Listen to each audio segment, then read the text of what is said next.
Bonjour à tous. Je viens aujourd'hui vous parler des bons et des mauvais psys parce que la dernière fois je vous ai raconté une très mauvaise expérience que j'ai vécue par rapport à un psychiatre qui abusait de ses patients et qui avait son bureau à côté du mien. Je ne vais pas vous répéter l'histoire, mais si certains ne l'ont pas entendu, j'en parle dans le podcast précédent. Quoi qu'il en soit, ce psychiatre rentrait bien dans la case mauvais psy, cela va sans dire, mais le problème c'est qu'il avait son titre, il avait un numéro à Delhi et son bureau dans un centre médical. Donc comment on fait finalement pour reconnaître rapidement un mauvais psy?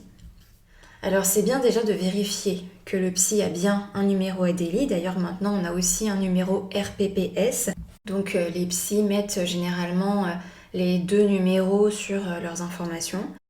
Mais la seule chose que ça vous garantit finalement, c'est la formation et le diplôme de psy. Donc c'est déjà une bonne chose, mais ça ne vous garantit pas pour autant des qualités humaines comme la bienveillance ou l'honnêteté qui sont indispensables. Et ça ne vous garantit pas non plus que le psy va appliquer le code de déontologie qu'on est censé respecter. C'est pour ça que le mieux, c'est quand même le bouche à oreille. Quand les gens vous disent qu'un psy est super, c'est déjà bon signe. N'hésitez pas à faire des longues recherches, à contacter les psys qui vous intéressent pour leur poser des questions. La plupart des psys ont un site internet aujourd'hui et une adresse mail, donc vous pouvez tenter une première approche pour voir déjà si le psy est accessible. Et une fois que vous avez choisi votre psy et que vous allez au rendez-vous, vous n'êtes obligé à rien. Vous avez le droit de ne pas répondre si une question vous met mal à l'aise. Vous avez le droit de dire non. Et si vraiment ça ne va pas, vous avez aussi le droit évidemment d'arrêter la séance et de partir. Les psychologues doivent appliquer des règles, c'est-à-dire qu'on ne doit pas vous imposer un rythme de séance.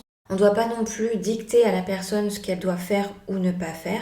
Et on est aussi soumis au secret professionnel, donc ce qui se dit en séance doit bien évidemment rester en séance. Et je rajouterais aussi qu'un bon psy doit répondre à toutes vos questions. Et quand il ne sait pas répondre, il doit faire preuve d'humilité et savoir vous dire qu'il ne sait pas. Il ne doit pas vous faire croire qu'il sait tout parce que le psy ne sait pas tout. Il n'est pas là pour jouer au grand savant, il est là pour chercher avec vous et vous accompagner.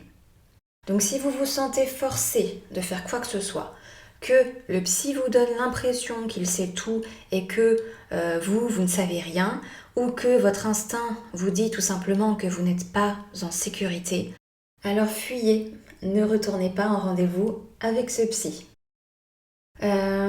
J'ai pas envie de m'attarder sur les dérives de certains psys. Je pourrais toujours vous faire d'autres podcasts sur ce sujet-là. Mais là, c'est pas le sujet, ça va vous faire peur et ce serait dommage parce que la majorité des psys sont en réalité plutôt réglo. Ils sont quasiment tous très bienveillants et ne feraient même pas de mal à une mouche, je pense. Souvent, ce sont des gens très sensibles qui font ce métier, donc c'est aussi important, je dirais, de prendre du recul et se concentrer sur ces personnes-là. Enfin, il faut savoir que tous les psys sont différents. Donc à partir du moment où le psy a un numéro ADELI, un numéro RPPS et qu'il est plutôt réglo et que évidemment vous vous sentez à l'aise, alors c'est bon, vous avez trouvé un bon psy. Le reste, ça dépendra du feeling qu'il y aura entre vous, tout simplement. Ce sera jamais parfait. Il y a des séances plus difficiles que d'autres. L'important dans une thérapie, c'est le lien de confiance qui se crée entre le patient et le psy, avec de l'empathie, une écoute, l'impression d'être entendu, compris, comprise et de ne pas se sentir jugé. Si vous avez eu une mauvaise expérience avec un psy, c'est pas pour ça qu'il faut faire un trait sur les psys. Un ou deux mauvais psychologues ne représentent pas la majorité des psys qui sont bienveillants et neutres. C'est un peu comme si vous étiez allé dans un restaurant et que vous n'avez pas aimé un plat et que du coup vous refusez toutes les prochaines sorties en disant que vous n'avez plus confiance en aucun cuisinier. Mais je comprends que ce soit frustrant et décourageant de ressortir d'une séance avec un psy qui ne s'est pas montré à la hauteur de vos attentes, alors que vous vous êtes confié à lui. C'est tout à fait compréhensible, mais pour autant, ce serait dommage de s'arrêter là. Ça arrive parfois que je reçoive des messages haineux sur Instagram notamment. J'en ai eu aussi une fois, il me semble, par mail, qui me disait que tous les psys sont des charlatans. À chaque fois, c'est vraiment le terme qui revient.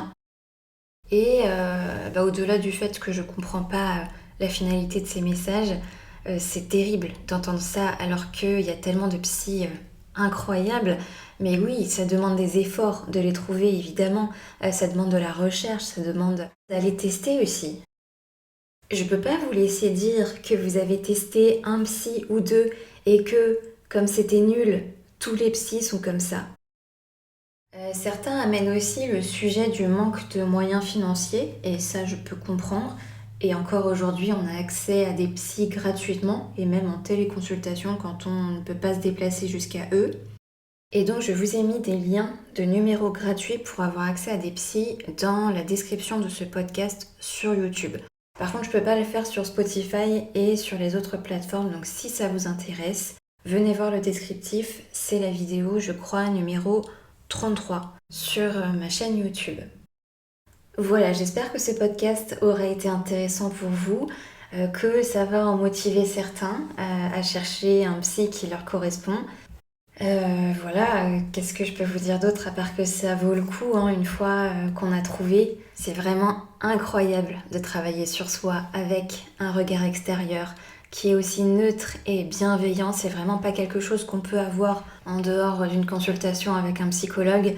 C'est aussi super intéressant d'avoir cette béquille quand on veut réaliser un projet, aussi quand on veut améliorer des choses dans son quotidien.